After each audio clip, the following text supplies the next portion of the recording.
That one kind of demands I make an appearance, and I failed to do that. This is the Under the Sun Road Agent stream. I am Grim Grizz, General Griswold Gaius Grim of the First LARP Ingression Protocol. The first one, executive produced by Upcycle Club and the German Dragon. Welcome, everybody. I hope you're having a great Saturn day.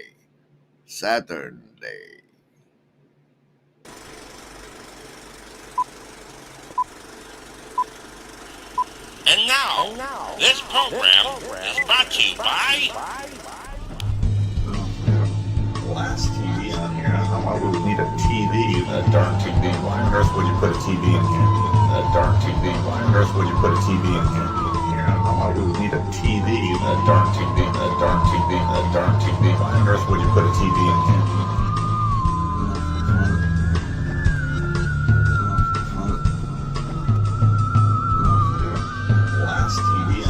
Why would we need a TV? Why on earth a darn TV? Why on earth would you put a TV in here?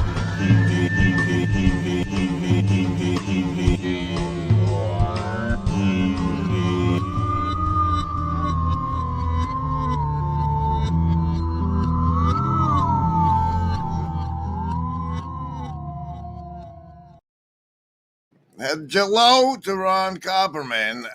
Hello, Afriel, Niddle, Dolly, and Ship Clerk. Welcome, everybody. We got to remember to check in on this guy's name. We got to remember that. This is the Under the Sun Road Agent stream. Road Agent sounds fun, don't you think? Hope and your donations. I hope and your donations. Thanks, somebody. Where's the train? Ups, can you find the train? I can't find the train. There's too many brandings loaded. We've overloaded there it is. I've been wanting to record a skit that I haven't done, so I'm going to perform it as a rehearsal now. It goes like this. Whoa!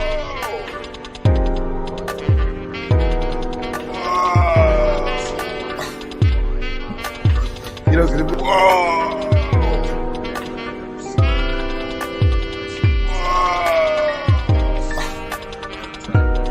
You because we accentuate what's going on our insides when we're experiencing the deep psychological programming. It's comical. Programming. It's comical. Deep psychological programming? Yeah, it's supernormal stimuli. You're familiar as a person in academia with the concept, right? I have no idea what you're talking about.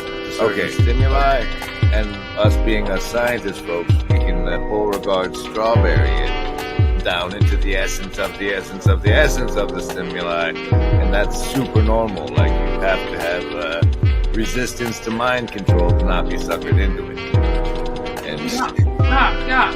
No, that makes me think of like these ash line surveys where it's like if you get people together in a group and they you can get people to say that two lines that are clearly a very different length are the same length because of this need. They'd rather not be an outcast.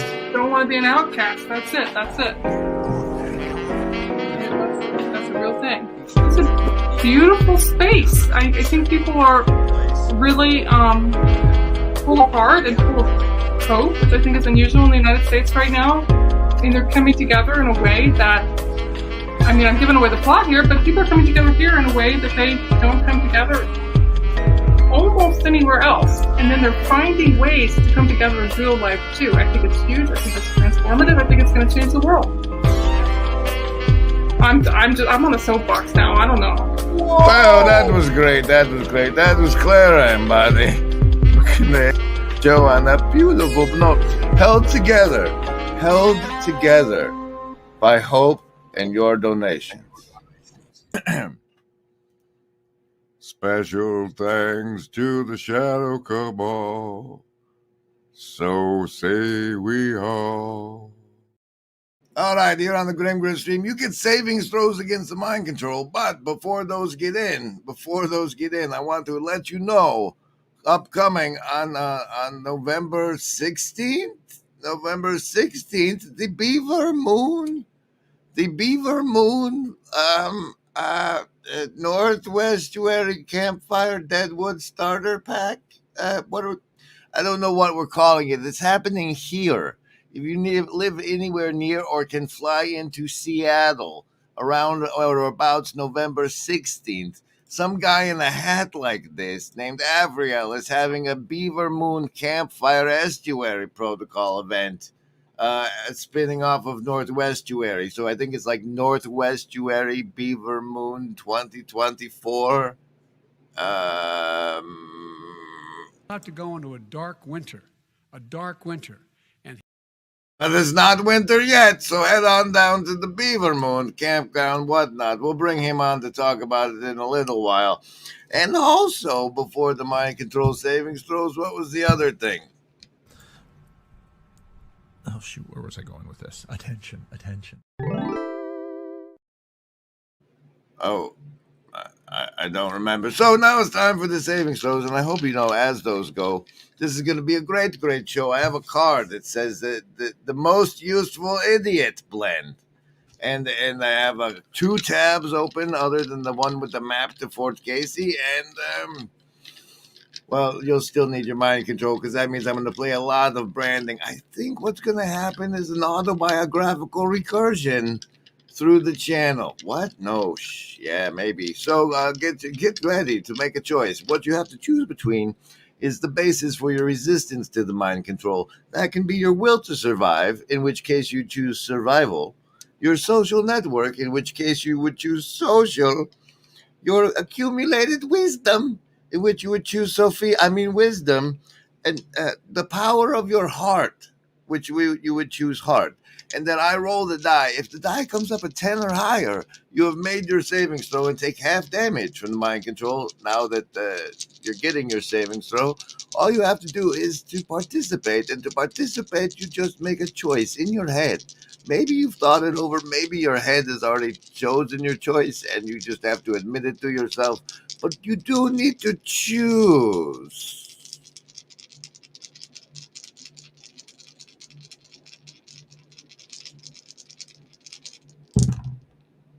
Survivalist, that's a 4. Every chamber of your heart, that's a, this is back, that's a 4. That's a 4, every chamber of your heart, but you're going to need your bonuses. Socialist, you made it. That's a 10. We call that a 10. You've made your savings throw, half damage for you. Lovers of wisdom, only a 6. Only a 6. Get your replay comments over with 5, plus 5. Heart folks, you're doing well with the 15. You got 5 to spare. Indigo kids with the power of 8, the number of 8.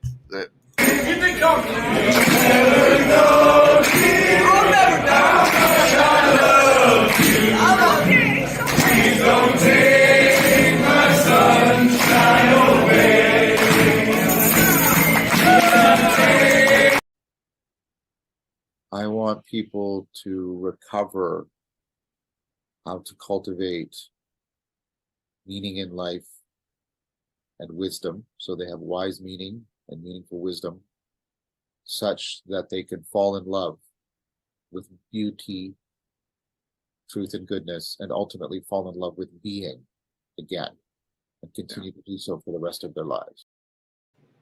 Oh, look, I wasn't ready to click this yet. Guys, I'm back. Special thanks to you.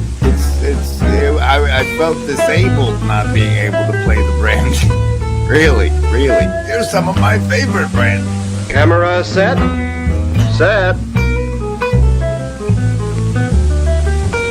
Sound set. Roll it. The laws of probability and chance indicate if an infinite number of monkeys are given typewriters and allowed to peck away for an infinite time, they will eventually produce all the world's great literature. But in the process, we find monkeys, like humans, also turn out quite a bit of absolute junk. Action. In voice recording, the essential quality we must strive for is intelligibility. Cut. That was good. Good, very good. Do you think it was me, CB? Do you think it was really me? You were sensational, Pussycat. Just sensational. We did it, CB. Another great shot. Okay for sound? Hello and welcome. Welcome, everybody. Welcome back.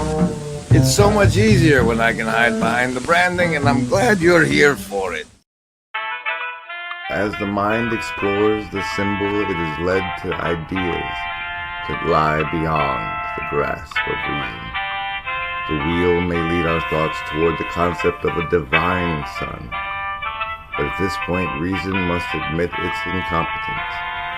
Man is unable to define a divine being.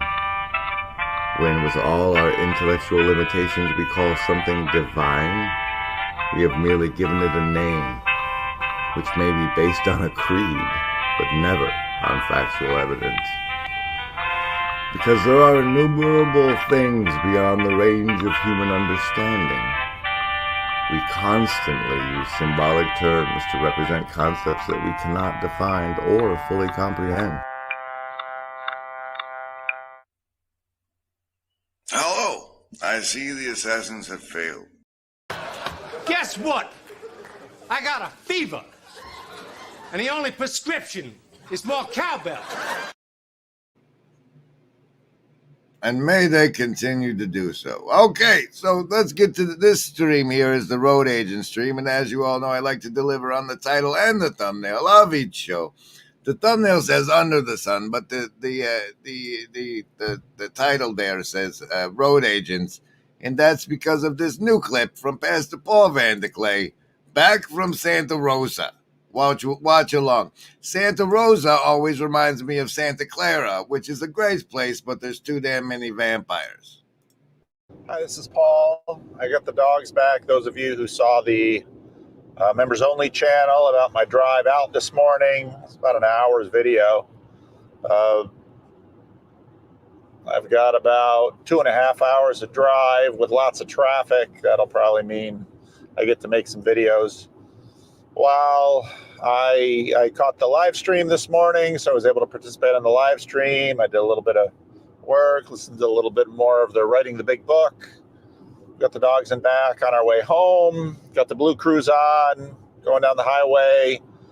Hopefully, I'll hit some of those nicer highways. This time of year in California, we get a lot of golden.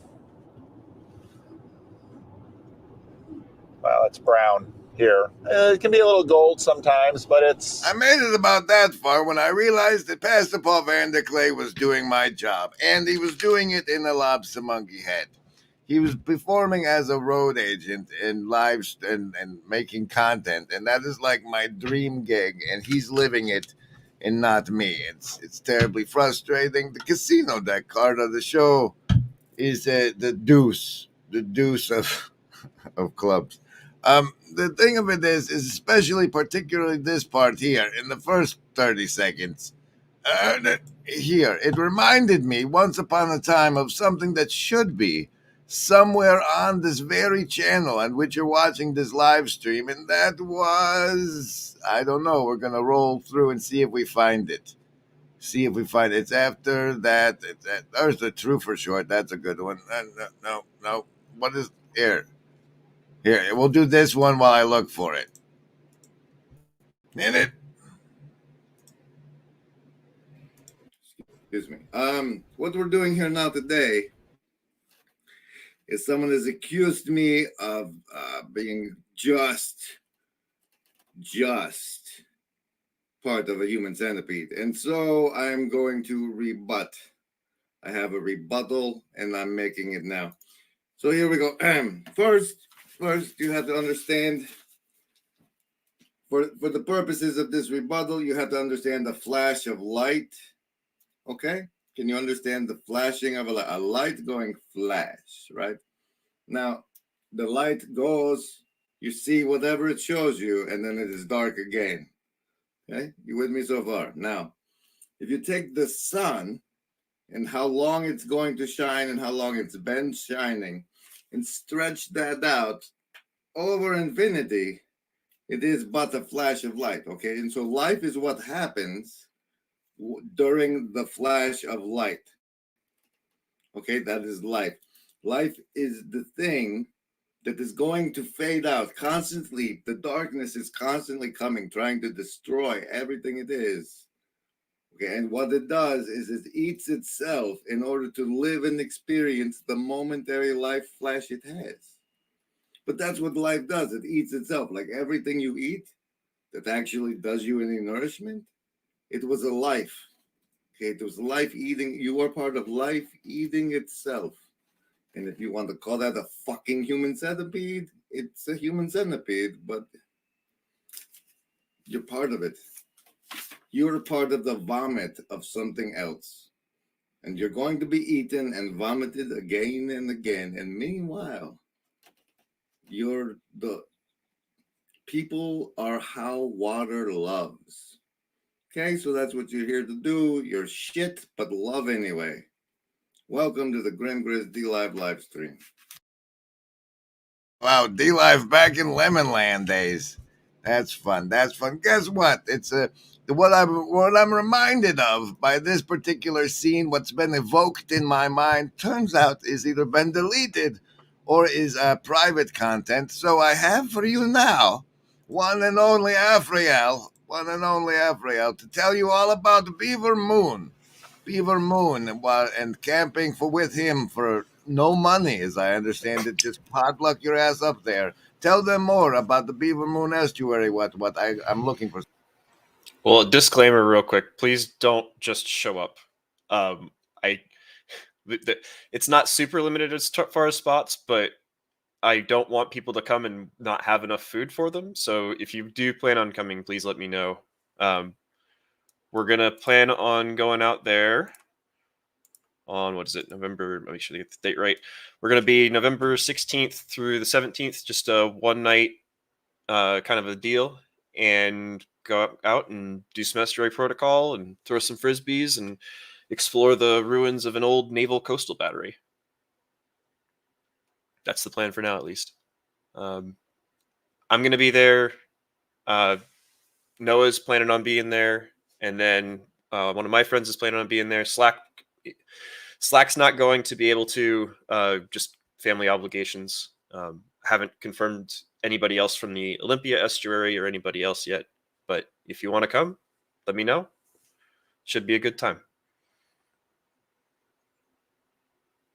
And I think do I have to keep going? I'm still looking. You could play fill some the airtime branding or something. Okay, let's give that a try. Any requests as I'm looking through? Let's see. Oh, I know what I can do. The list? Yes, any of the first level ones. I'm gonna get a soda. Anyone want one? Hey, Graham, I'm not in the room, right? What room? I want to cast Magic Missile. The room where he's casting all these spells from. He hasn't cast anything yet. I am, though, if you'd listen. I'm casting Magic Missile. Why are you casting Magic Missile? There's nothing to attack here. I'm attacking the darkness.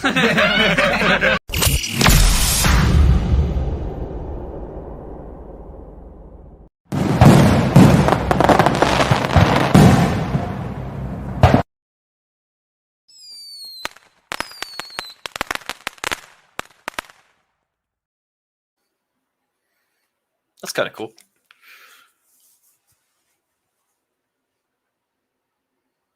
Strangest thing in the world. Like, who would have thought that Darwin would bring Plato back? We need purposes in order to encounter the world. Purpose to me as a human being. And that actually scales the hierarchy of purposes, even in terms of science, right? People think that science is just a study of phenomena. We always forget that science is embedded into social systems. And that, for example, the science that will get the most attention will always be the science that is the most phenomena. That will get the least attention, which means the least money, the least effort to study, will be the things that are the least useful for phenomena.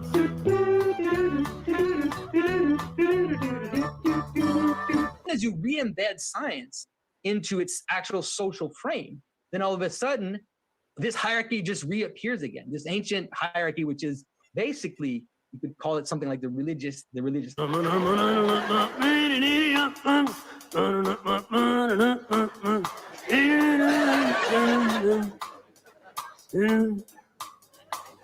So what it does is that these patterns, these teleological patterns, these patterns with purpose, come back into the way in which we actually exist in the world. So you can understand that ritual suddenly.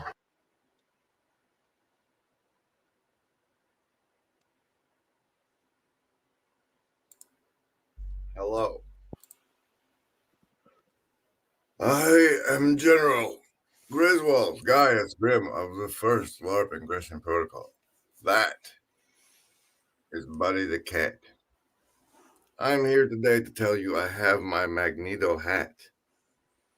And there's a rat sphinx telomere fella that won't talk about the Magneto protein. Tell him. It's a very special, extreme case of evolution, viral evolution is. We're dealing with that right now with the escape mutants, by the way. They're not perfect either. They're not blocking viral infection, replication, or transmission, which is what you have to do with viruses because they have huge numbers of progeny. And those progeny have mutations, and that's what drives viral evolution. It's a very special, extreme case of evolution, viral evolution is. Thing that you're trying trying to make me go to rehab, I say. Okay. No, it's no. Well, no.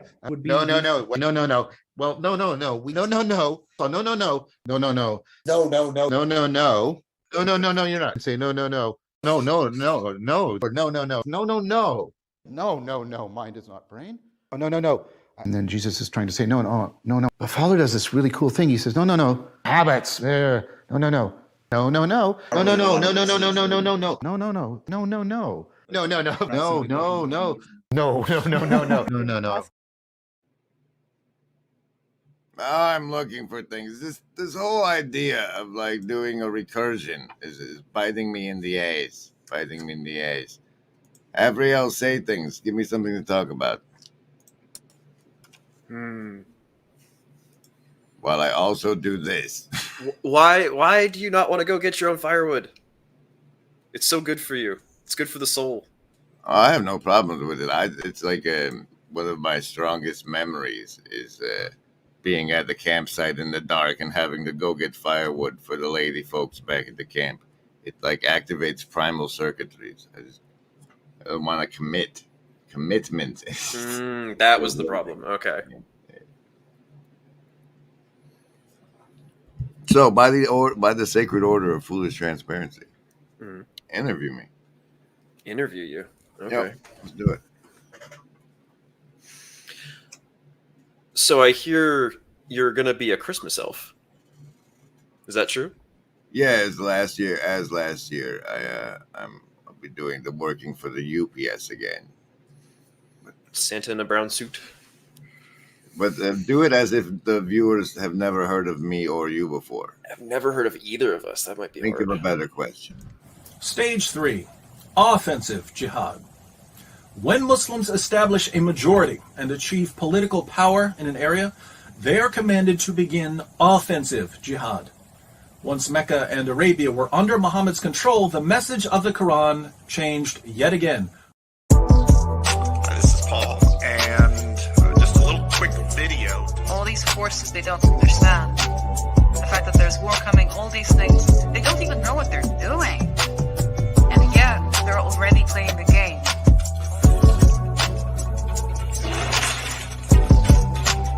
That's what it's all about. That our tools were small enough and they're round long enough that we can actually play with them and experiment with them and get to know them and learn to think outside the box.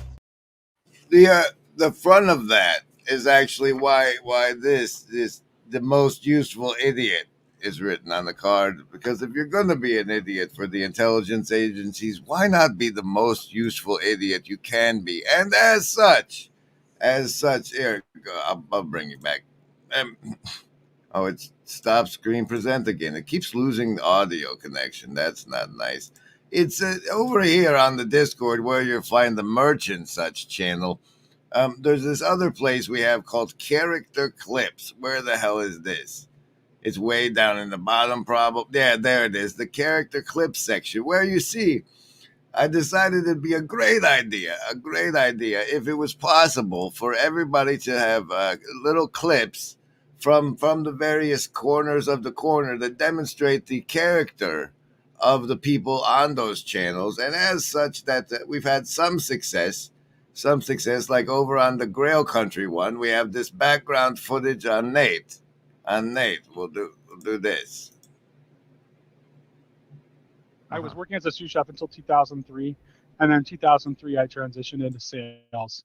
How did you go to sales? Like what happened for that to go down? I just thought I had a skill set for it. Yeah. So it's like I'm like I just it's like I'm hey, I'm a good talker. I was a debater. It's like I know how to convince people of stuff. Mm-hmm. So it can't be that hard to convince people to buy stuff. I could convince somebody to believe something that they're not inclined to believe. Yeah. Then I can sell them a product. Sure. So, and I managed to get a job in sales and in technology sales.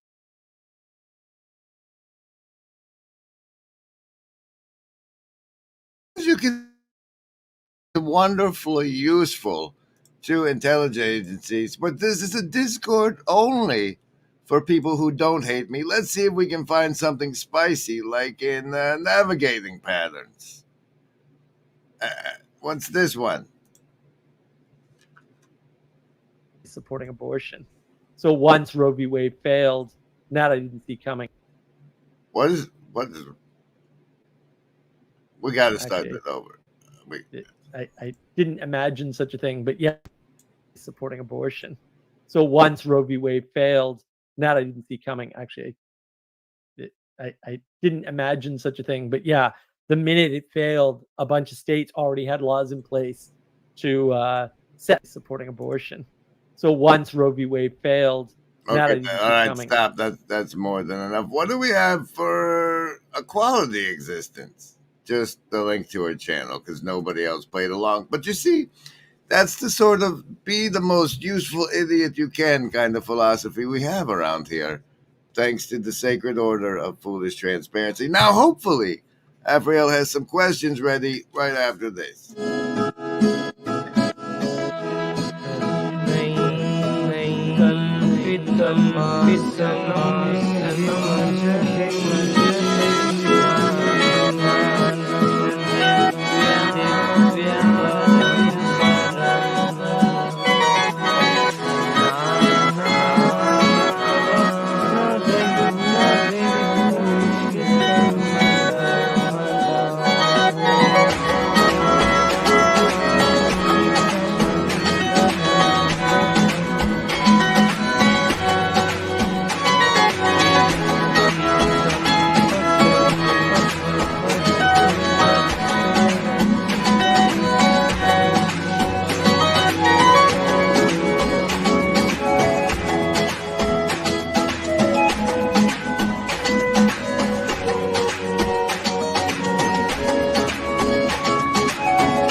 That one's kind of loud. All right, welcome. Hi, OF. Good to see you. My favorite Sheckler. And now, the interview between Avriel and General Griswold Gaius Grimm of the First Life Ingression Protocol. You're on. Go. So, General, how did you find your way here? Because I know that you were involved in a lot of online spaces. You were involved in the Truther My community. channel we're live streaming on. Everybody gets a channel. You say YouTube, I'd like to upload, and that's how you end up here. That's not what I mean. What I mean is, how did you find the connections with the other people that you've found? How did you find Paul? How did you find the rest of the TLC through Paul? How did I find Paul? How I found Paul was through the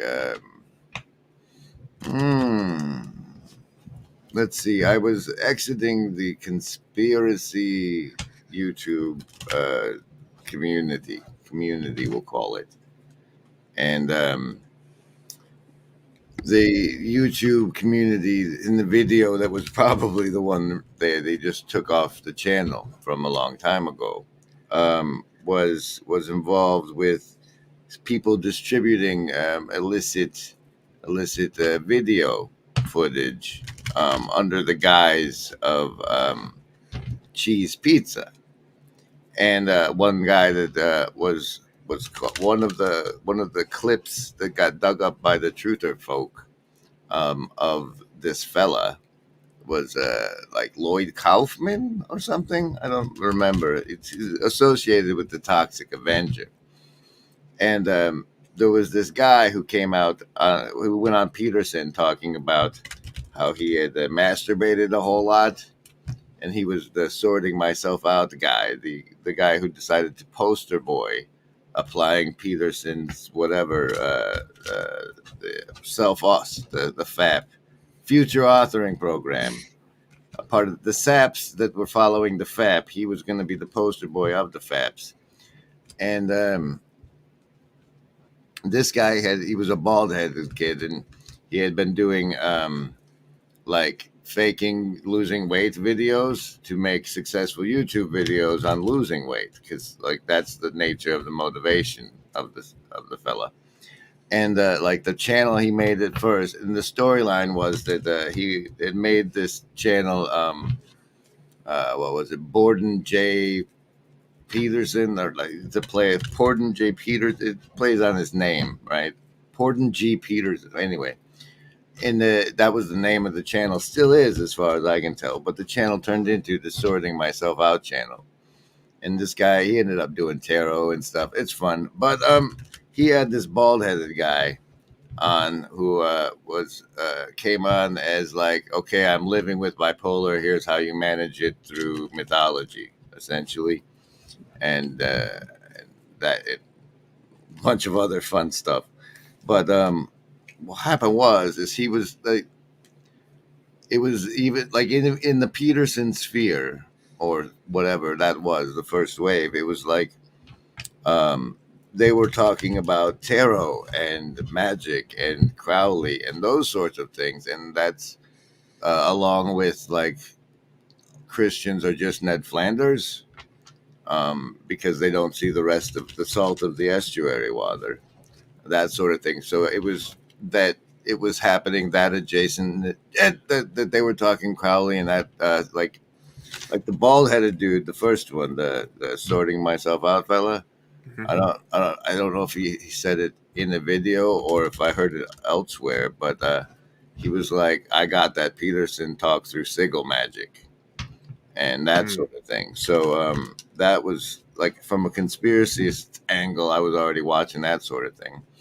So the Mercury fella, the second, the bald guy with the bipolar, he comes on and he talks about how in his before life, which was before he got hit by a bus, he was involved with a fella named Lloyd Kaufman and went to Cannes Film Festival and whatnot. And so, as to like desensitize myself from the conspiracy theory angle, I thought if I got close to this guy that had actually known the fella, then I could like get a better take on the fella and have the off corrected the other way back towards the Blue Church as far as it could go.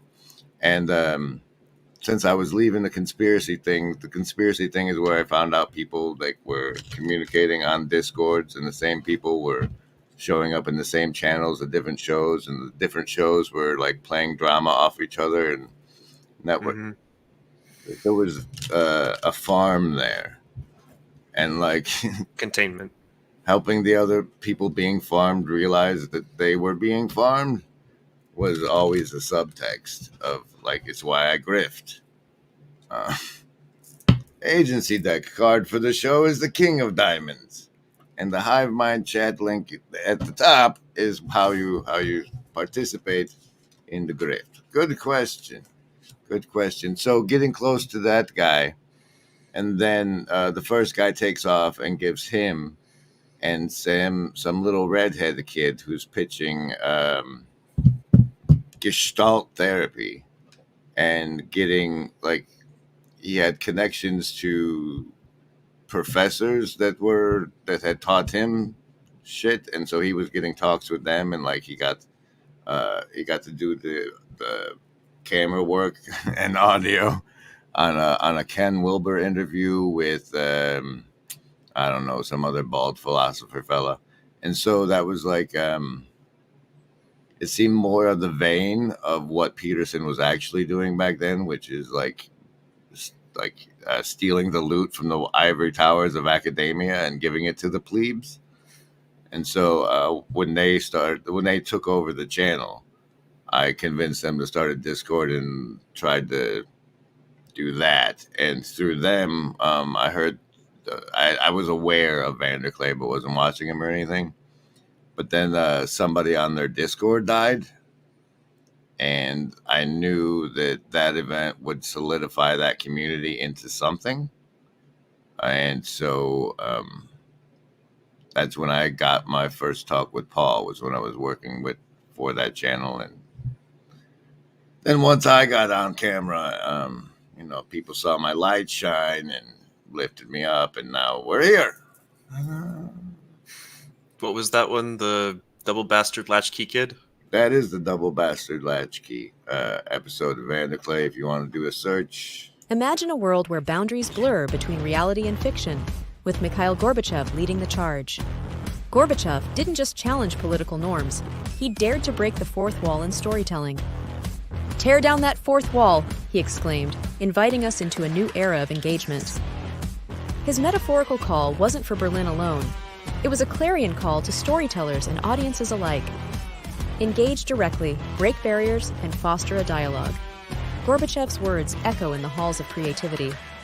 As storytellers, it's our turn to tear down that fourth wall, inspired by Gorbachev's daring challenge.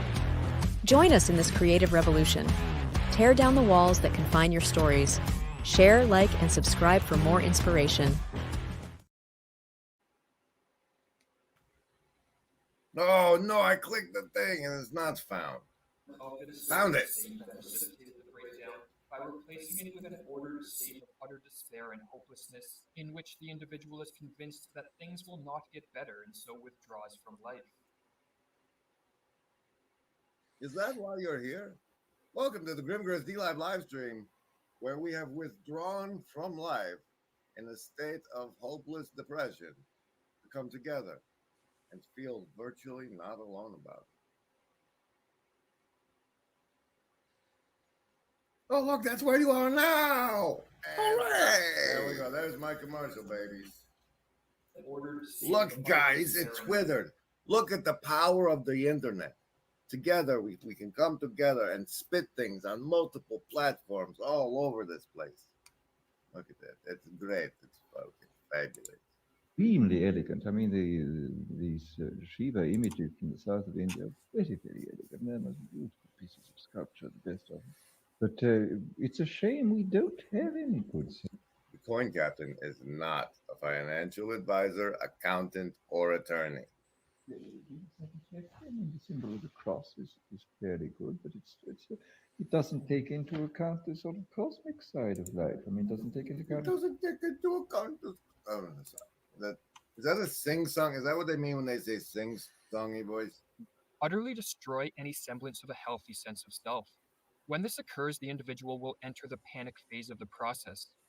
The disintegrating self and the disorientation this creates bring to the fore emotions of such an intensity that the individual becomes incapable of proper interaction with their environment. Eventually, the panic becomes so overwhelming that the psyche reimposes order through what is called the stage of the psychotic insight. So, my psychotic insight involves the CERN underneath Waxahachie. Just spoiler fucking alert. Okay. We want what's best. We want what we want. We want what's best for you.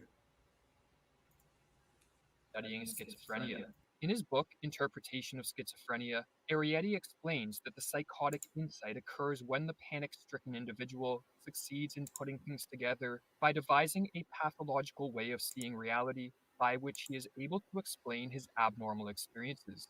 The phenomenon is called insight because the patient finally sees meaning and relation in his experiences, but the insight is psychotic because it is founded on mental processes that occur only in a state of psychosis. As strange as it may seem, the state of psychosis is preferable to the panic phase that preceded it, which is why Arrietty defines psychosis as an abnormal way of dealing with an unbearable situation.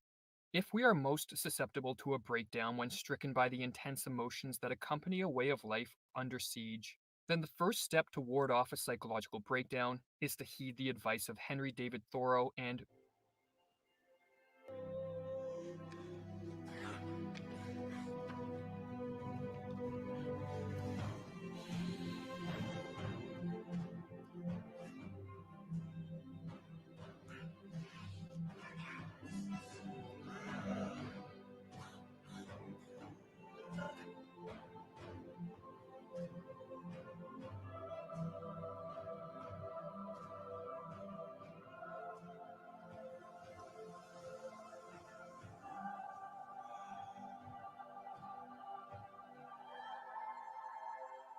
get funding.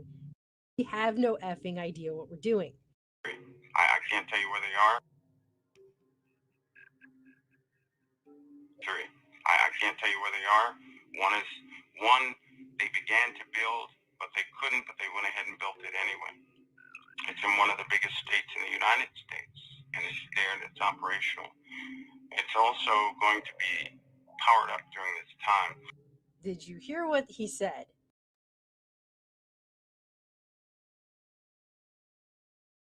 Matt, welcome back. Hey. That was Truth Stream Media there at the end? Yeah. Okay. That was the 2021. So I guess that was Largate Year 1. You have any more questions, sir? I've got a couple of more questions. So you kind of touched on it a little bit already with the grifting and with trying to help wake people up to the realities that they are in a blue church. But what else kind of motivates you to make these streams? Like, what's giving you the inspiration for the particular material that you're covering in each of these? And then in a general sense, like, what is it that makes you want to continue making content on a regular basis? I create a place. The virtually not alone part is really the service, because I don't know, at this level of tax cattle, at this level, at the layer of LARPgate, the layer of kayfabe that I live and operate at, there's really not much you can do. Like, trying to convince people to eat clean and that the FDA is not their friend is really probably the most effective change you can hope for. But it's nonetheless, these people are trapped on their devices and otherwise alone. And at least like making the place virtually not alone and helping people see each other. Like lifting up the other channels that are doing stuff, because they're people that are in my channels that are the ones making the branding. Poor Dumir's stuff, we have to see what we can rescue from that fool's errand. Why a fool's errand? Because he was a fool, and that's what happened. Yeah, I don't know. He had a wrong take on something and played it out too far. It's like but there's. I think it's an autism thing, if that's not too harsh to say. But it's like when Gavin tags people in videos, it's like there's the 6 degrees of Kevin Bacon, right? And we have these powerful internet tools that give us access to higher levels on the Kevin Bacon scale. But the discernment of when to use it and not to use it, and how to make yourself like come across as noise instead of signal, seems to be a level that it's like a layer that's hard to see and doesn't make sense unless because you see yourself as, like, if you're a person that views everybody as an equal, it's hard to see the distinctions of the social hierarchy, because in everybody as an equal, there is no social hierarchy. Blue Church card of the show is the 8 of clubs. So then, because I'm assuming you put a good deal of thought into that, how do you try and make sure that the stuff that you're putting out is more signal than noise? I don't. I cozen indigo. What comes through, comes through. If it's noise, it's noise. If it's signal, it's signal. Like, the people who need to hear it, hopefully get sent to hear it. But giving that kind of the space to come through, if it doesn't, like, giving the things that can't find anywhere else to come through, the space to come through. Is that could be horrible. Well, not anything that wants to come through, but like the things that the Blue Church can't or won't say. It's need to be said, kind of thing. The Holy Fool. That we live in the world without initiation rituals. There's those that would otherwise initiate themselves into something if they understood that they were in a foxhole in an information war. If they like that really sank in, then it might. I don't know. I think there's souls out there that would be moved. This is like the kingdom thing, right? All it takes is a spark. Mhm. And I don't know if some sparks come through. That's great. If not, we're keeping each other company. Well, you got at least one spark to shine a little bit brighter, so, and I appreciate that. So you mentioned Demir. Is there anybody else in the corner that you think is like either underrated or undernoticed or underappreciated? And I don't know if that's necessarily what you meant with Demir, but he seems like somebody who you want to bring back into the fold. I'm not quite sure, actually. Anybody that shows up in the town square and is participating at that level, or if you bring somebody in, like, because you think they're corner and you post, because the town square is for that. It's like, who do we see? Who do the people on the Discord see as corner? What are they? How do we keep up with them? It's all in that town square thing. And so, hear ye, this person made a video and you should all go watch it. well, whether or not you should is, you know, that's the determinant of whether or not you share it in the town square. Like if you're going in, if it's yours and you're putting it out there in the town square, that's because you think it's like that. But if it's a friend or an adjacent bringing it in, then it's just like, hey, we made this, and we look at it, we don't, you know. But anything that's like, look, there's people here participating, you want to hold up to show people that, look, there's people here participating. So that's the thing. And there's a lot of people participating, though, and that it's something I actually mentioned to Paul when I spoke with him at Battleground, is this idea of people are already struggling to keep up with all the content being produced by various people in the corner, and it's a bandwidth problem at a certain point. And I'm curious, I know that you watch videos on 1.5 speed a lot of times to help deal with that, but is there any other, like, how do you practice discernment about what videos you're going to spend your time watching versus ones that you can, if it's important enough, more people will recommend it to you and it's going to come up in your feed that way? Well, I trust first my own Salience landscaper. And like my time for actual consumption is very limited, but like synchronicity and like things that catch my attention for whatever reason. Sometimes it's people reaching out, making it like when Waves made his waves. Like when that happens, that's the kind of thing when somebody like if it's something Paul comes across that's really good, he'll DM me and vice versa. And like, since I very, very, very rarely send Paul anything, when I do, it carries the weight of, oh, this was enough for him to send it, right? Like that signaling with Gavin thing we were talking earlier. It's like when you cast a fireball, is it worth using your spells? But I think the whole Lobster Monkey Lighthouse, the Reaping Hall, all of that, if it was functioning, if I was a competent leader and it was functioning that way, then it's like you don't keep up with everything in the corner. You watch your part of the corner and then you catch the great clips from everybody else watching their part of the corner, and then we all see that. But like, we don't, in a dream world, right? The result of the Nahama drama would have been a video, like where I had to manually go back and watch this part of this and this part of this. Like somebody would have collaged that and said, like, that's social memory complex. Like that's never been up and running, right? But well, how much of that? Because one of the things that I've been trying to do is first understand the game that you're trying to encourage other people to play, and then kind of giving that as an example, or like trying to like reflect that back. And it was really cool with the crocodile and the horse thing the other weekend, of like using that emoji memetics to communicate something as not just an inside joke, or at least I don't think just an inside joke. So is there a question in there? There is a question in there. What are you trying to do, or what efforts are you making in order to try and encourage people to play along? And how much thought do you give to that?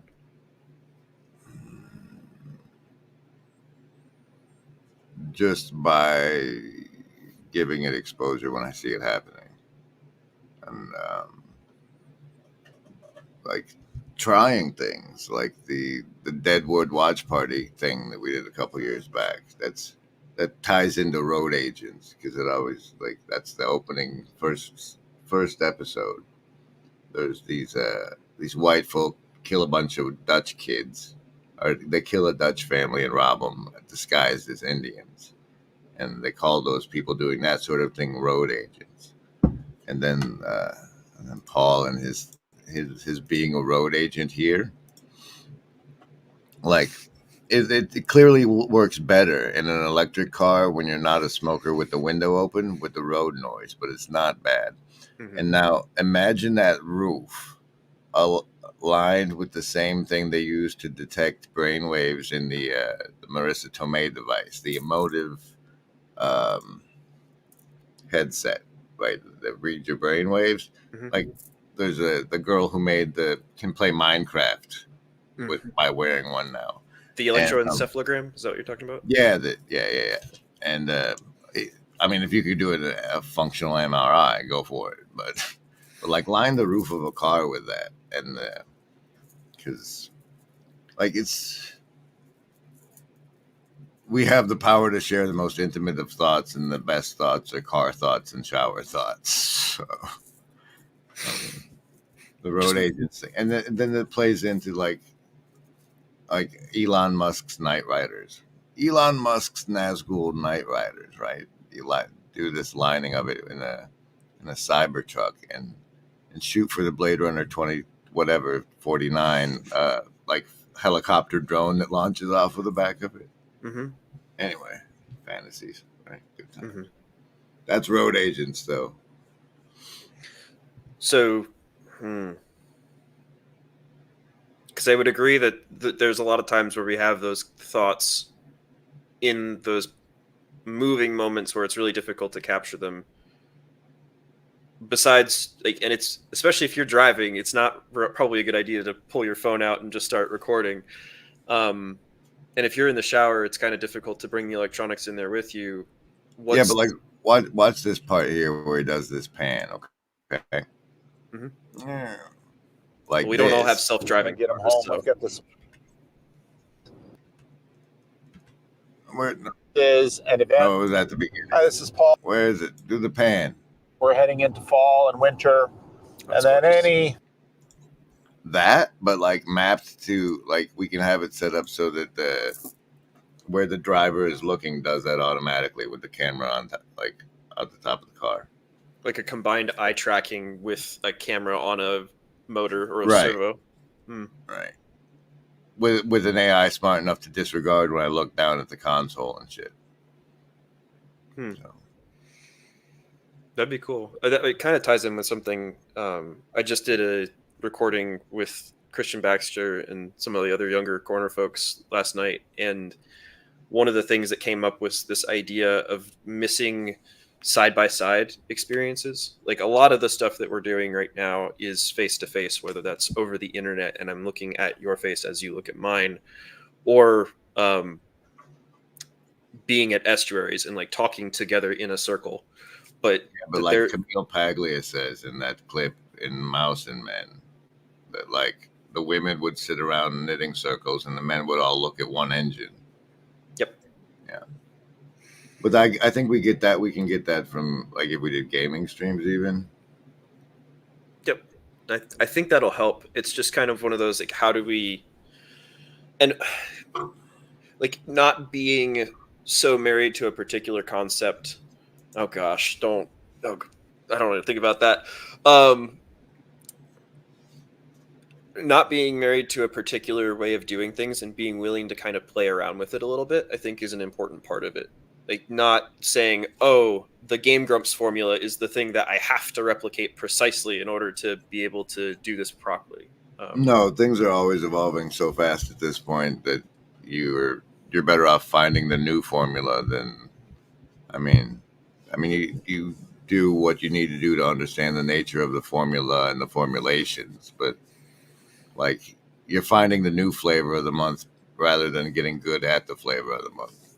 Well, and not just the flavor of the month, but understanding that there's a particular flavor that any individual person is going to bring to a thing, and that rather than trying to remake the thing that had mass market appeal, the better way to be market viable is to have your own particular flavor of things and then appeal to a narrow but dedicated audience, rather than trying to constantly be going for everyone all at once. Tell the truth, find the others, be love. Until they kill you for it. Everything ends in tears. Well, yes, but they're not just tears of sadness, they're tears of joy sometimes too. Oh, the bittersweet. So how many committed people do you have to your Beaver Moon? Just 2 others right now. Foxman and a friend of mine from here locally. Live at the Beaver Moon Estuary event, President Foxman, as seen on YouTube. You got a headliner. Oh, look, the Canadian deck says it's the King of Spades. I should put an invite out to the Vancouver folks, actually, now that you mentioned that. I mean, everybody who was at the Pacific Northwest Estuary should know that President Foxman is going to appear at the Beaver Moon event. Well, and before the Beaver Moon event, even, he is hosting his own event on November 10th. Oh. A proper estuary experience at his church. Paul Vanderklay is going to be there. I don't know who else is planning besides Paul, though. What? And There's a PVK experience? A PVK appearance, yep.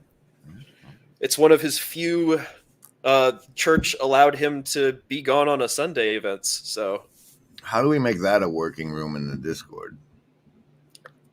Like events. Event promotionals? Yeah. Because that's as a leader, how do I evoke that lobster monkey, like that's scheduling and keeping track of schedule? That's a skill set. That's a lobster monkey hierarchy. Somebody's good at it. I should be good at it, but I struggle with it. Struggling with being good at too many things already. You got to make spaces for people to rise into. And so if anybody wants to start scheduling on the Discord, we'll probably give you superpowers once you do. We need a good adjutant. Do you have more questions? I'm about to play more branding. I have one more question, but let's do branding first. All branding right. break. I got to get water anyway. It's been a while and the donations are slow, so hope and your donations. I hope and your donations. Thanks, somebody. Where's the train? Ups, can you find the train? I can't find the train. There's too many brandings loaded. We've overloaded.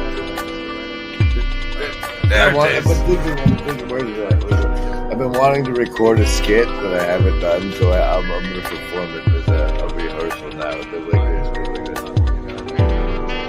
Whoa!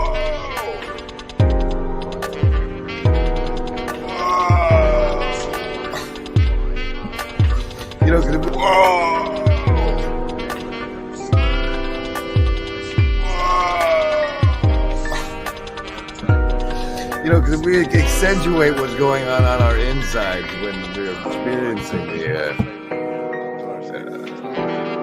deep psychological programming, it's comical. Programming. It's comical. Deep psychological programming? Yeah, it's supernormal stimuli. You're familiar as a person in academia with the concept, right? I have no idea what you're talking about. Okay, stimuli, and us being us scientist folks, we can Beauregard strawberry it down into the essence of the essence of the essence of the stimuli, and that's super normal. Like you have to have resistance to mind control to not be suckered into it. And Yeah. No, that makes me think of like these ash line surveys where it's like if you get people together in a group and they you can get people to say that two lines that are clearly a very different length are the same length because if this need they'd rather not be an outcast. Don't want to be an outcast. That's it. That's a real thing. It's a beautiful space. I think people are really full of heart and full of hope, which I think is unusual in the United States right now. and they're coming together in a way that, I mean, I'm giving away the plot here, but people are coming together here in a way that they don't come together almost anywhere else. And then they're finding ways to come together in real life too. I think it's huge. I think it's transformative. I think it's going to change the world. I'm on a soapbox now. I don't know. Well, that was great. That was great. That was Clara and Buddy. Joe on that beautiful note. Held together by hope and your donation. Do you remember when you first came out at the Comic-Con? Yes. That's how this feels for me right now. Okay, so I'm sorry. Well, if you're nervous at all, don't be nervous. We're having a conversation. Okay. This is heavy because if I'm right, it's bad news. So I'll lay it out and I'll let you walk me back. Well, no, I need to ask you the hard questions.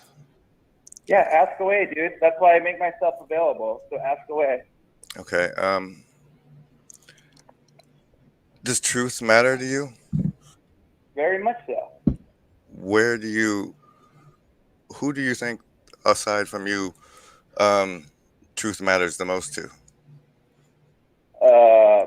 Because for me, it's the people at Truth Revolution Clothing, and all right. I don't know who they are. All I can speak for it's is Nathan myself. and them. It's Nathan and them, Cappy. It's the shirts they sell. I'm sorry. When's the last time you were in the same room with Seth?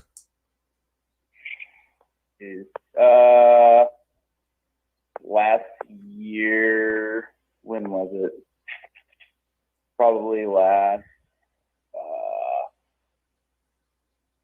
Yeah, I don't know. Definitely last year, though. Were you inside or outside at the time? Probably inside and outside. Was it when you guys were digging? No. I saw him after that. After that, okay. Yeah. I'm a member of a secret society called the Sacred Order of Foolish Transparency. Are you the member of any secret societies? I am not. Are you currently in the initiation to join a secret society? I am not. Okay. See, the theory was that in order for him to get into this Illuminati, that he would have to do the bullshit he does at the Comic-Con, where he comes out and calls everybody a pedophile, and then nothing happens. And then he gets to go off to the nice country with the diamonds and stuff. That was the theory. You see, that what he was doing was part of his initiation ritual. I don't really like the idea of secret societies. Well, this is how it came out. Okay, your friends wigged you out by letting you know they were into pedophilia, and then you were approached to join the Illuminati, correct? Yeah.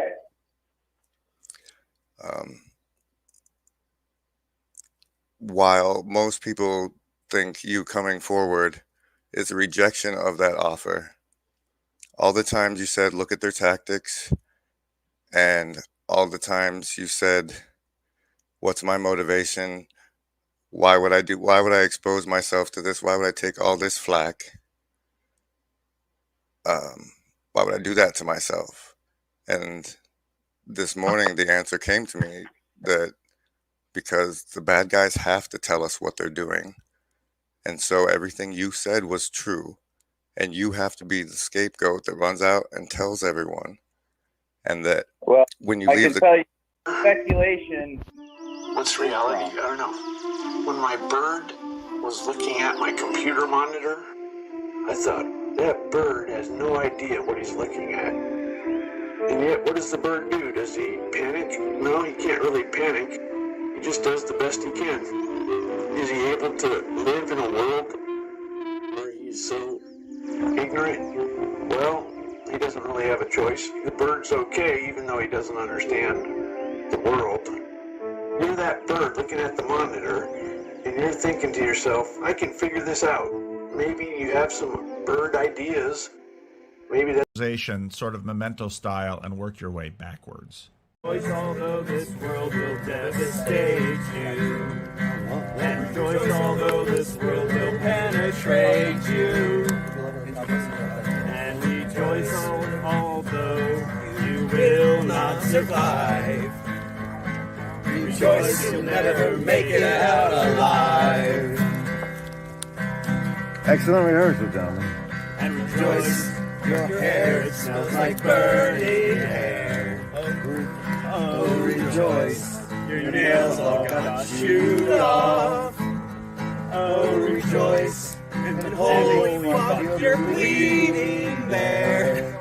Oh, rejoice, you burn your whole beard off.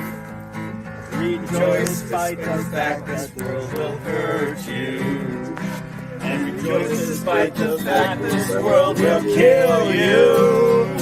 And rejoice despite the fact this world will tear you to shreds. Rejoice because you're trying your best. Hey, I love that one. That's gorgeous. Thank you, brother. Wait, who's that brother? Andrew Jack. While I never intend to give you content you can't comprehend, it is true there will be a blend of coffee being sent to me for tasting from the one Zach Parsons, which will make the second coffee brew that is spawned from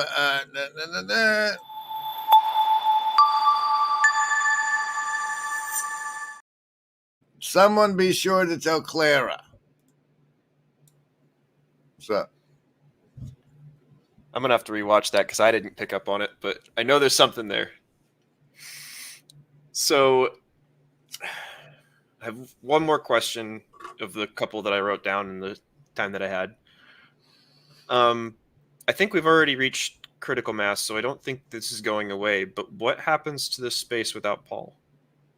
Because I know, like, he's an older guy. Like, he's not going to be around forever. He'll probably be around for another couple of decades, if I had to guess, because he's got good genetics and lives relatively healthily. But what happens, like, what happens when there is not an admiral for the fleet to orient itself around anymore?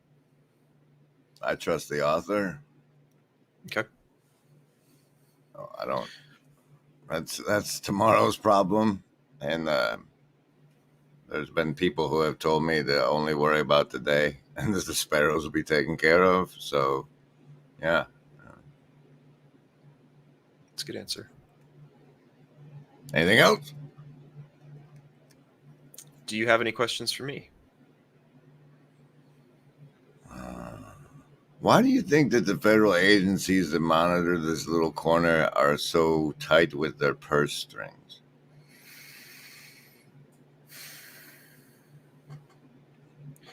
Because most of the spaces that they are loose with their purse strings are the ones that lead people off into unproductive rabbit holes, and they see this for the threat that it really is. So I'm not being a useful enough idiot.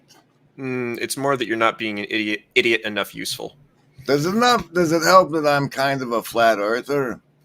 I don't know that the earth is flat, but I'm pretty sure there's a South Pole demon, and if we go down there, we violate a contract that has been keeping our species alive for a while.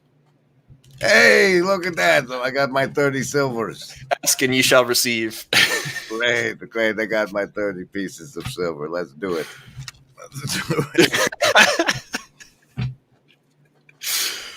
Oh, goodness. But yeah, no, I don't know. I don't see. Why are you so bad at interrogating people? I didn't realize this was an interrogation. I asked you for an interview. Come on. Well, okay, you didn't ask me for an interview. You asked me to come on and then said, hey, by the way, this is an interview. You got questions for me? Those are two different things. That's true. Extract some information. Make it worthwhile. Mm-hmm. Well, also, the thing that I've learned with that is that if things are important, you will learn them in due time. Like, it's not something that you have, like... We're trying to do a very special episode live stream right now, man. What the hell? Yeah, but there's gonna be more. Like, It's a whisper in your ear, now listen here. Remember, Embody, it's all so clear. No hidden strings, no puppeteer. We're by your side, have no fear. I cherish truth. I cherish truth.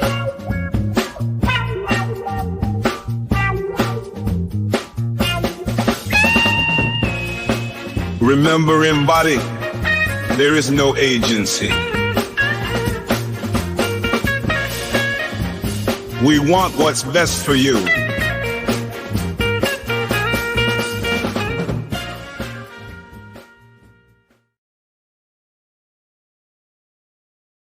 Hi there. This is the Under the Sun thing, and to deliver on that real fast.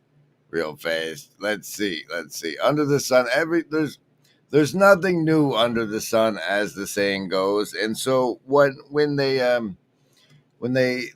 convince you to install the neurolace in your brain to so that you'll have pseudo telepathy with both your friends and the machines, know that it's probably already built into the hardware and the natural, like the way we have deja vu and other things, that there's already a connection that that the devil is luring you into is something that's naturally already provided to you if you live right, I think. I don't know. I've never lived right. Is anybody who's lived right, can you attest whether or not you have more psychic powers than the rest of us? Because I think that's probably how that works. And that's why I made this Under the Sun thing, because everything they're selling us is a cheap mockery of what God had intended for us. Now we have... Now, you asked me a question. You say, what if Pastor Paul goes away? What if they take down this channel after this stream? What if they're tired of my bullshit? What would you have be in this stream before this channel went away? what are those rules for participation in the Virtually Not Alone again? The rules for participation is you can use the bubble, but if the people in the hive mind feel that you're not providing a virtually not alone enough experience, they shame you out of using the bubble. It's on them. Community guidelines, that was what I went to get at. The ones for the X community over on X, which we're also broadcasting from. Maybe they'd have to take it. Once you get stuck enough of X, I think X just doesn't show you the people. But like to get banned off of X would be something, a significant badge of honor these days. If you go over to this tab instead, use of gonadotropin releasing hormone analogs in children. No, not the release of hormone analogs in children. Go to, not that, the communities, the Virtually Not Alone bubble community, where it says the Virtually Not Alone rules, which are please be sincere. No, be honest and sincere. Please don't lie to me. Find the others. Harmony. You'll feel it. That's them. And be love until they kill you for it. That's what you mean? And yep. Then what was the question as relates to that? Well, you were asking if this was the last stream on Earth, what needs to be said? This is a PvP server. Isn't there only... What's the one way, Rascal? Anti-Semitism? That's our theory. I mean... A theory? That's not getting banned currently off of Middle it. management? So, no, not really. Compared to TikTok, though. I think the... That's the... Hey, let's let China have algorithmic control.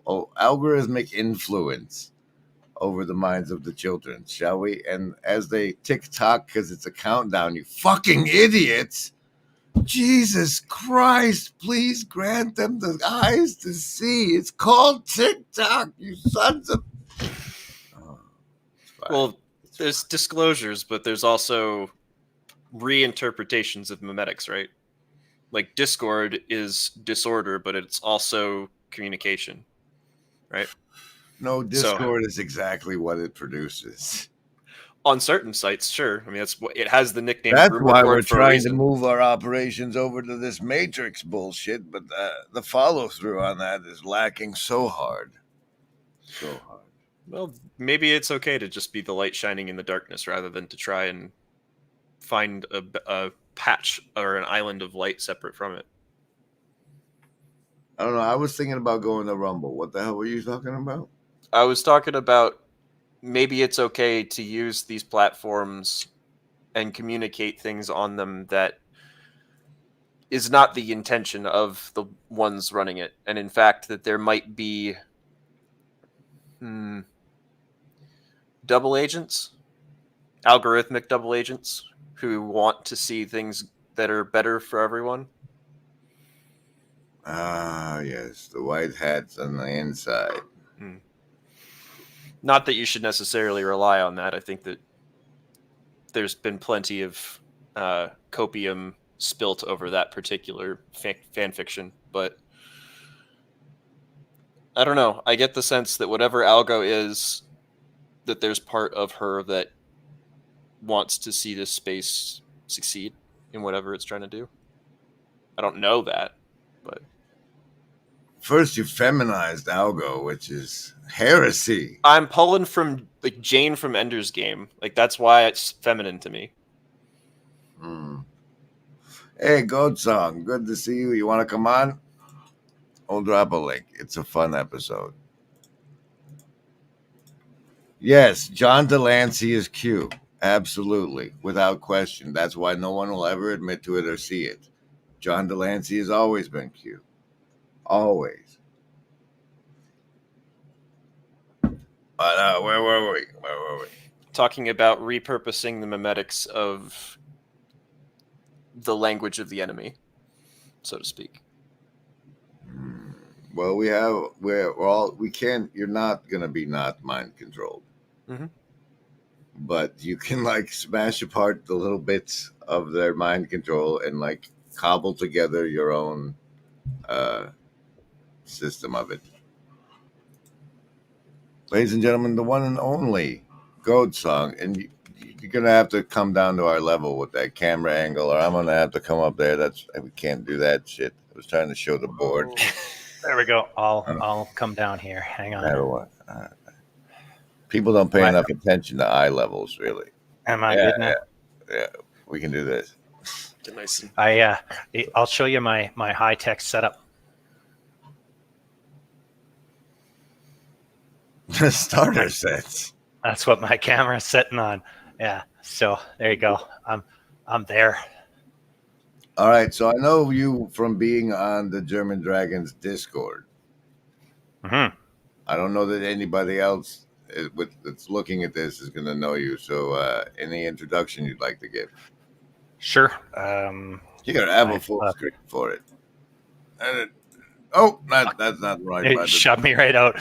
That's it. There you go. There we go. All right. You can see my other way. This way. Brigadier Bear there. That's my grandfather, or at least my grandmother made the bear, and it's got my grandfather's, actually my great grandfather's World War I medals on it. Anyway, other than that, I live in this White House that I built with my father and father-in-law, and I've been a teacher for 20-something years, mostly social studies, economics, history, government, that kind of stuff, from grade like 7 to 12. So, yeah, that's who I am. Deeply interested in mythology and history and economics and politics and the shadow cabal, as you might say. Those who run things, and I like to watch narratives. I actually like to use the algorithm to kind of show me the future. So, for example, in Canada, right around COVID, it was in the middle of COVID, and Justin Trudeau. I don't know if you know much about the politics of Canada, but they kind of had a pretty firm grip on things, and even the opposition parties were basically agreeing to everything the government was doing. And then all of a sudden, I see this one conservative MP. He just starts showing up in my in my feed, and he's mostly focused on economic freedom and lower taxes, et cetera, et cetera. And then he jumped in on board on the trucker rally, and then all of a sudden now he's our future. He will be our future prime minister. And so that was like 2.5 years before. And as soon as I saw him popping up, I'm like, here's our new prime minister. And yeah. So I'm not always right, but I'm actually pretty good at predicting the future. Obviously, I'm not always right, or I'd be rich. So, well, welcome aboard. Welcome. Thanks. Aboard. Thanks for the invite. What brings you? I mean, do you have questions? Should I play some branding? No, I saw you were on, and I usually don't get to join your streams because it's in the middle of the day and I'm working. And they might fire me if I just popped up Grim Grizz on a junior high smartboard, and I don't think they'd be ready for that. I long for the day it's a class, actually, but yeah. I really like teaching. I said this to the German Dragon that especially junior high age kids, like 13, 14-year-olds, they really keep you grounded, because everything to them is immediate. Everything is like right now. It's what's this going to do for me right now? And so I like to live in the philosophical and the mythical and all of that kind of stuff. And you end up kind of way out there. And then every day I got to come back to this realm and engage with these kids and show them what's out there, and that the immediate is not just the only thing, but they ground me, and they make me really think about, all the fractal levels of reality. So it's great, because that's the target of the target demographic, really. Mm-hmm. Especially for Paintball for Jesus and the God Mask products, TM. Yeah, I was really excited about that idea, except that we're the insurance companies have made it so that students can't go paintballing anymore, not through the school. Not as students, right? That's I think we're going to have to do an NGO or something. Right. But so you're George Soros or Tony Blair. Oh, there's a lovely fella. But I got that from John Oliver back in the day when I was still very left leaning. Like, you can make a super PAC. It ain't a thing. Yeah. And that's the tool that we use to do this and this and this. So if you want to do this and this and this, why the fuck aren't you using the tools we built for doing it? Right. Exactly. So yeah, it's interesting. Afrail, nice to meet you. Yeah, I was just kind of hopped in as you guys were talking about the algo and the female algo and Ender's Game. I love that book. The movie was crap, but the book is absolutely fantastic. I actually recommended to the German Dragon that he read it specifically because of Peter and the sister. I always forget her name. Running their avatars, driving world opinion. I said, here's a fictional version of what you're trying to do. So yeah, especially that I think it's the Shadow Saga for that one. Right. They go into that more detail. Yeah. So cool.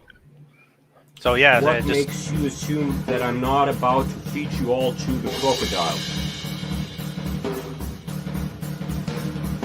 What makes you assume that I'm not about to feed you all to the crocodile? What makes you assume that I'm not about to feed you all to the crocodile? That's very exciting. Hello. I see the assassins have failed.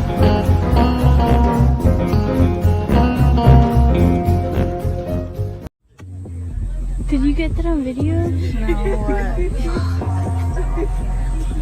No. I'm not. No, that's I'll show you later. Look, the gator, obviously.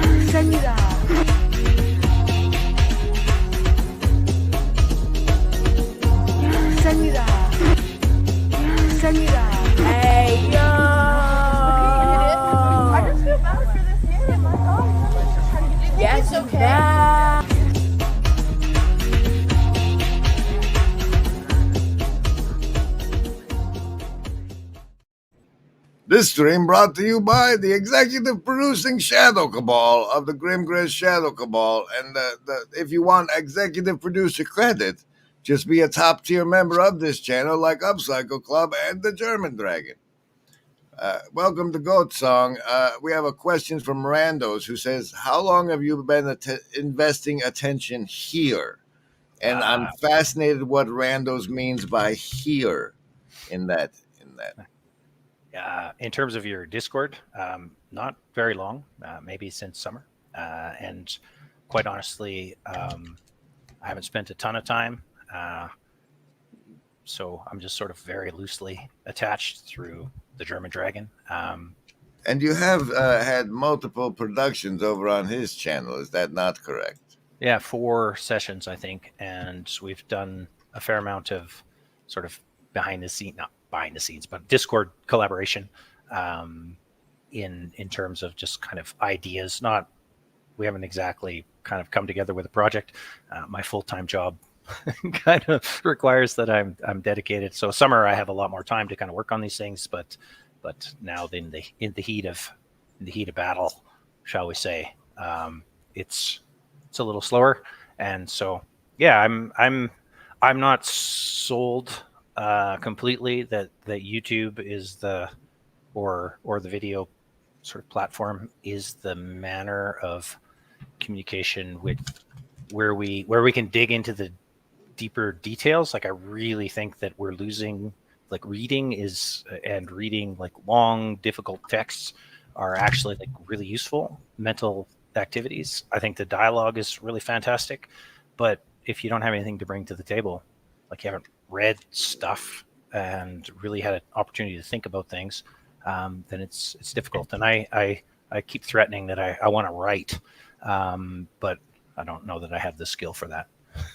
So. Well, as we said, you've made some appearances on the German Dragon, and for me, Algo has for me this one, the Peterson and Musk reaction with Canadian Teacher.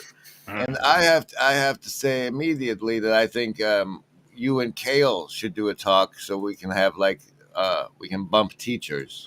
Sure. Yeah, I've watched a bit of Kale. Yeah. But let's see what the 33rd minute of this was while I get a cookie. This dialectic, this tension between intrinsic and extrinsic rewards is a very good segue into the Jordan Peterson University. Sure, even though I want to come back to the platform later on. But what I just realized, and there's a Jordan Peterson University student guy on YouTube. Okay. He went from nothing to I think almost 100 subscribers in 3 days because obviously there's some demand after the. I'm actually sort of up to date on Peterson right now because I did the reaction video to his interview in Germany, and then I think I uploaded that. I was working on that, and then all of a sudden he's like live on X with Elon Musk, and that's something I've been looking forward to. I had been looking forward for a long time. Mm-hmm.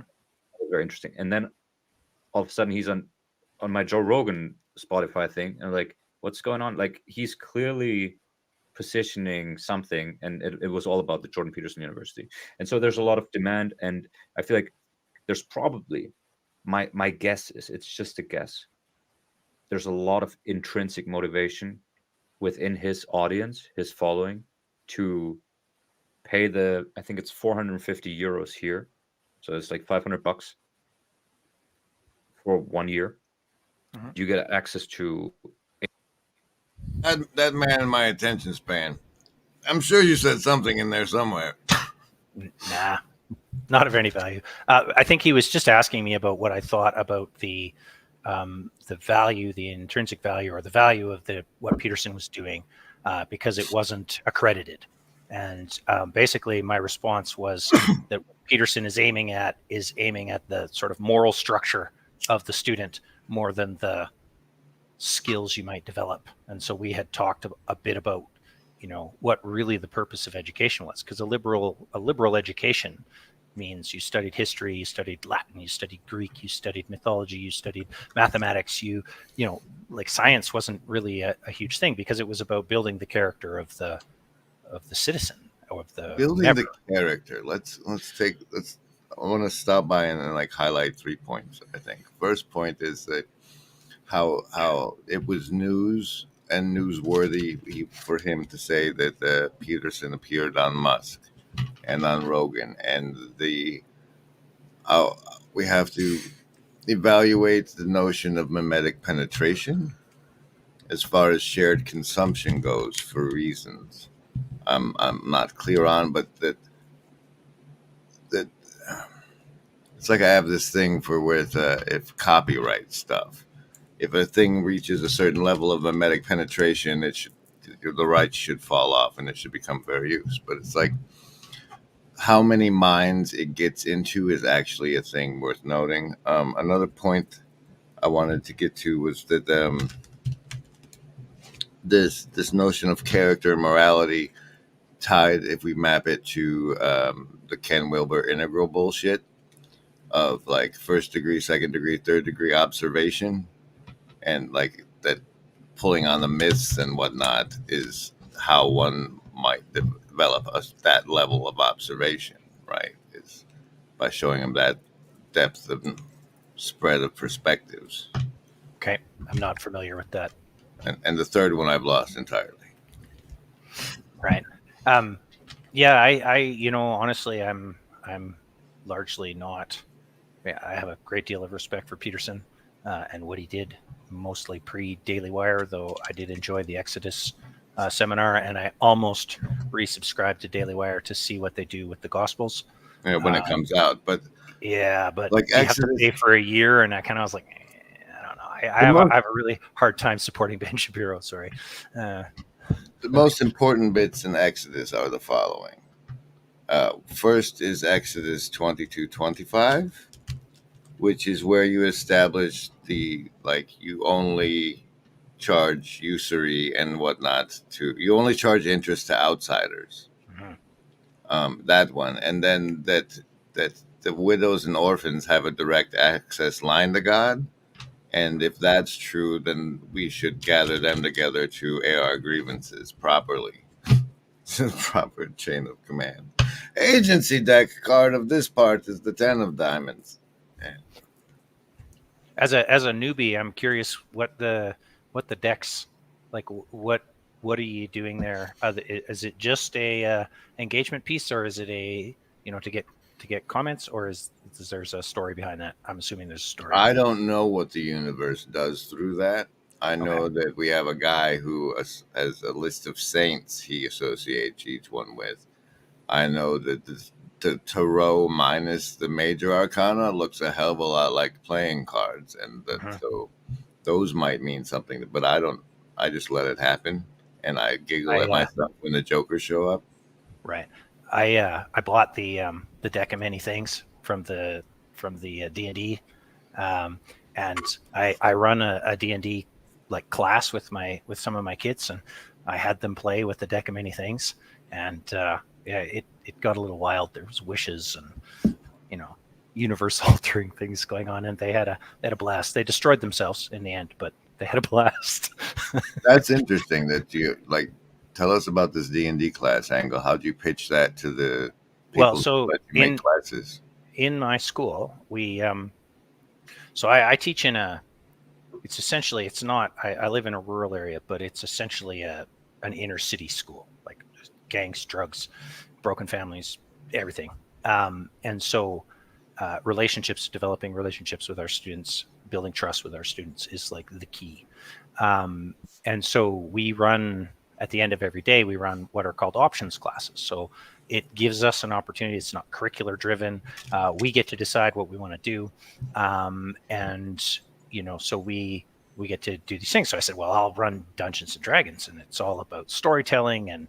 And of course, anybody can be anything there. So that actually allows for a safe space. I hate that term now, but so you pitched it as DEI friendly. I actually didn't, but I have since noted that it's a place where everyone can come and have fun and be whatever. Like last year I had a student, I had one very like Christian religious student, and then I had this other student in, and they were playing, and this other student just like loudly declared that they were a Satanist, and the Christian was like, oh, and they're like, yeah, and I can't be around you because, and I was like, okay, whoa. So we can all be whatever we want here, but let's not, and so it was very interesting. But I was like, oh shit, I'm getting phone calls for sure, right? But I didn't, and so, but anyway, mostly I just tell them. Where's the we don't do that here? Where's the we don't do that here branding? What is the character? What was the character of this? What was the Satanist character? Don't honestly remember. They were a tiefling warlock, I bet. Maybe warlock, that particular was. It could have been. It could have been. I don't remember. They get killed off fairly quickly and have to rebuild them, because part of what I want them to do is to do the math and the storytelling, and so I want them to make lots of characters. So I encourage death. Well, right. So, but yeah, I don't actually remember, but yeah, I think I remember selling that particular person on that character when they came in. I'm like, you might like this. And they're like, yeah, that sounds really cool. And then I think the other one, the Christian, was an elf ranger or an elf rogue. Yeah. So it's interesting. But yeah, I have a lot of fun. And actually currently I'm doing a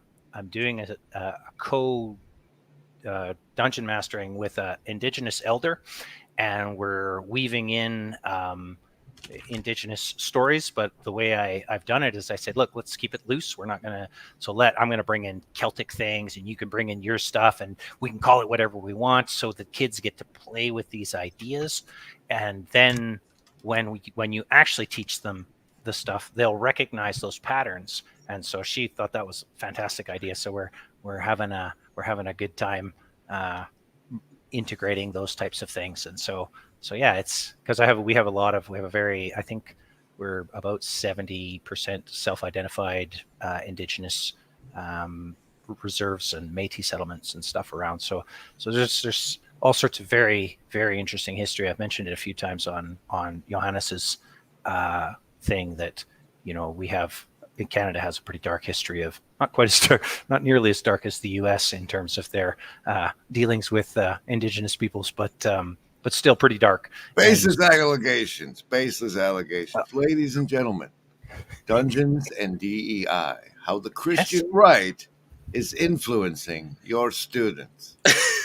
Afriel, interview practice continues. Good luck. Okay, here we go. All right, cool.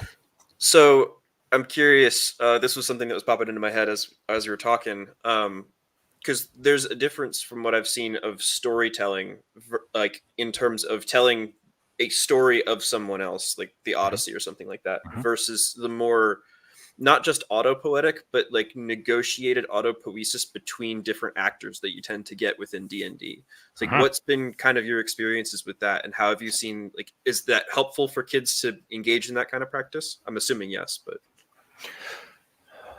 yes. And actually I'm going to be doing an actual storytelling option this upcoming. So I'm going to teach them how to tell their own stories. And I also do a mythology class. So I'm going to not combine them, but they'll be there. So yeah, I mean, Grimm says there is no agency, but it does teach them some agency. Like, they get to play with these ideas, and it, like Peterson says, they come up with a plan. And so in the last session, one of my students decided to attack a bear with his bare hands. And that went really badly for him. And so, it's kind of like, I'm a hero. This is a heroic story. I jump and I charge the bear. It's like, you don't even have a weapon. And you're like, they were actually playing kids because they were going on like a coming of age quest. And so, I said, and he made the rolls and he did a hit. And I said, you jam your thumb into the bear's eye, and then you get whacked across the forest and slammed into a tree, and your body is broken and crushed, as you slide down. They all laugh and enjoy it. And because I'm quite descriptive. And then what I do is I switch it between I run a story and then they have to run stories, and then I ask them to cycle it up, so they all do some dungeon mastering, and then they can just be a short little activity. Some of them want to run longer campaigns, and depending on where they are, how much they read generally. So like if they're reading a lot, then they will they're able to take a little longer story. Sorry, Nope, you're good. yeah, no, that's okay. I was just trying to catch the comments. Yeah, live streaming's a little trickier than just having a conversation. Anyway, it's a lot of fun. I run a D&D group with like adults with some friends, and so it's totally different. But I really am just trying to get kids into stories, because we're so passive in our story reception. So they mentioned like the Odyssey or the Iliad or something. These stories were participative. Like the audience that would participate in the telling of the story, and sometimes the storyteller would make a mistake on purpose, and then they'd correct them. No, that's not what happened. This is what happened. It's like, oh, right. And so it was this collective memory, and that's a very sort of indigenous way of doing things too, right? And so it allows me to have conversations with them about sort of written knowledge versus oral knowledge, and which one's more accurate. And because there's definitely a bias in our society that if it's not written down, it's not, it's just made up. It's not true. It's like, well, you can make up stuff in a book too, right? That's what we call fiction. It's like, no, it's totally different. So it's fun to just get them to think about these things. Mostly I see myself as a gardener. I just plant seeds, and I don't expect them to walk out and know all the things, but I just sort of like think about the world is much more complicated than you think. It's much more mysterious than you think. The myths are stories Deeper. mostly that we don't understand. That's the issue. Why they seem foolish and crazy and weird is because we are too ignorant to understand them. We don't understand the symbols that they were talking about. We don't understand the events that they were talking about. We don't have any idea how old these are, and they've been translated and retranslated and then transferred across cultures and time. And these stories, they evolve and morph. And so, it takes a lot of dedicated study. I'm really interested in like comparative mythology, because there are some really deep, interesting patterns on what humanity tells about our past. And then of course there's lots of theories as to what that means, but it's kind of like you're drawing a connect the dots, and you only have a few dots, and everybody kind of sees a different picture in it, and then each person's or each whatever's picture is a valuable way to sort of see through time and space. Yeah. See where the similarities are. Yeah. And so I know you're the interviewer, but how about you? What's your thing? I mean, within this space, the main focus that, and I wasn't the one. You're the poster. Yeah. I see you're posting the data stuff, right? Okay, cool. Yep. And like that's Grizz was the one who started the memetics of it, but another guy, Chance Mills, he's the one who really started to push to make an effort to make that more of an actual thing. And he was one of the first people that I had some really good conversations with as I was stepping out from behind the fourth wall. And I really want to see him come into his own. Like I've worked, like one of the previous roles that I've had in my legal fiction was I was an officer in the U.S. Army for the Engineer Corps, and I taught the incoming lieutenants for one class of them, or like helped to teach. There's a whole bunch of different officers that are responsible for that. And so I don't have a perfect eye as far as like the potential that people have, but I've seen some of that already. And I can tell that he has like leadership potential that's not present in everyone. And I want to see that flourish. Grim too, but Chance Mills specifically. Oh, okay. One of the other questions I kind of asked it to Grim before, but with this idea of like who in the corner do you see as like underrated or like a relative unknown or unknown relative to the value that they potentially bring to the space. Mhm. And so that's kind of what I was looking for. Do you have somebody in mind for that kind of a question? You know what? Honestly, I've only been attached to your space for, like I said, a couple of months. I've largely been trying to figure out what the fuck's been going on, right? Like, because I can see some patterns and I can see some things like, okay, yeah, I think I know where they're going with that, and I think, but I also don't want to assume that I can figure it out within like a couple of months, even, because I can see that it's years worth of stuff that's going on there. So my hesitancy to kind of really dive in is that I really don't know what's going on. And so I'm old enough now to know that I don't know a lot. And so, and I also am in no hurry to be known, maybe is something else. Like I don't actually care. I don't, when I know that Johannes, again, he's trying to make a movement going. I have literally no interest in being a YouTube star, but I also recognize the responsibility of trying to steer society in a certain direction. I mean, I do that in my role as a teacher, but anyway, so mostly I've just kind of, I've been scanning your stuff. There's a lot of things that are going on there, and mostly I don't understand what's going on, and so I couldn't say at this point. All right, let's thank Afriel for his interviewing skills, everybody. Thank you, Afriel. Thank you for having me.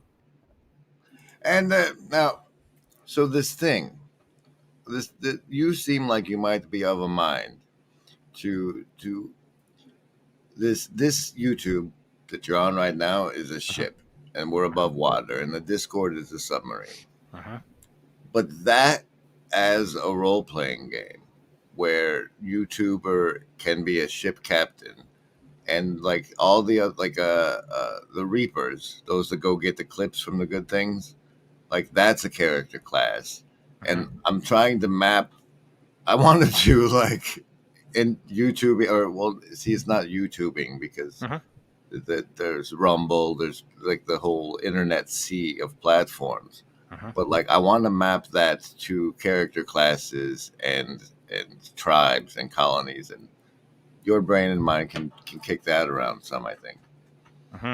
Because you D&D at that level, Yeah. Well, and that's it. Like, I mean, I know when I go to school, I play a role as a teacher, and when I'm somewhere else, I'm playing a different class, right? And I recognize that. Like, I've been a leader in a school, and I've worked in a variety of different things. And just to kind of tag onto Afriel, before I made a decision, I had a choice between becoming a military officer in the Canadian military or a teacher, and it was like, which path do I take?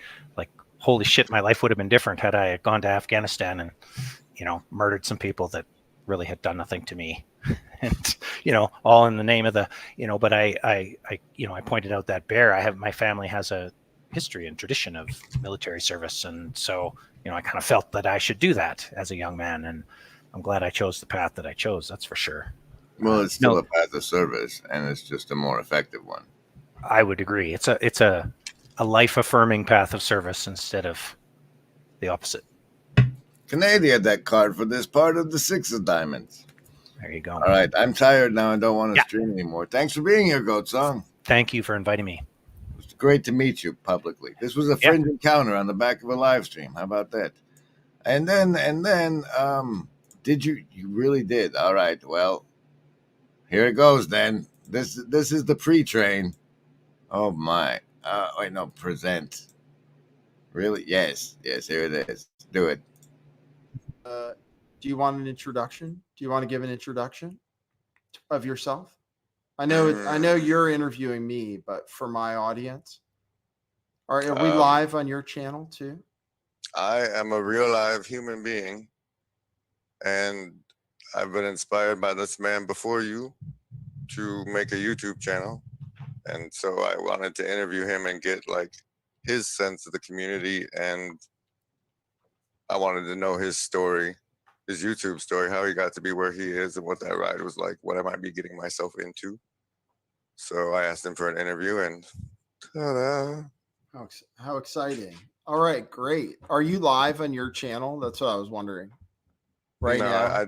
I don't think I have the bandwidth to pull that off, to be honest. okay. But I am. I should be hosting this through the hosting Twitch stuff, so maybe that channel's up and running too. Okay, cool. All right. Well, I'm ready.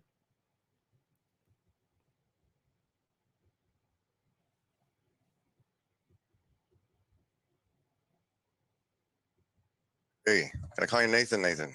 Nathan's a good name.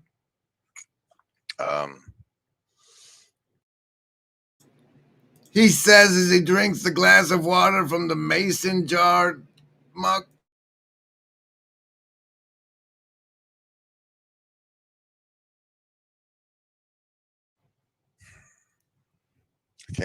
I did an interview with Isaac Capper yesterday, and I came off on him. I went way lighter than most of me wanted to. So I'm trying to reel that in before I come at you. But let me first ask you, have you ever worked for a government agency on a covert basis? No. Can I elaborate? Say that I haven't worked. Let me think though, just to make sure. If I worked for a government agency, I worked for a federal credit union once, which is, protected by the FBI. No, I don't That's think why I I added the covert part. Never covertly, but no, I don't think in any way. To your knowledge, are you a victim of MK Ultra programming? Not to my knowledge, and my memory's pretty good. Are you aware of any other intentional mental programming that you've been subjected to? Not recently. Are you at all triggered by the phrase "save the cheerleader"? I don't know. I don't know if anything just happened, but I don't feel anything different. All right.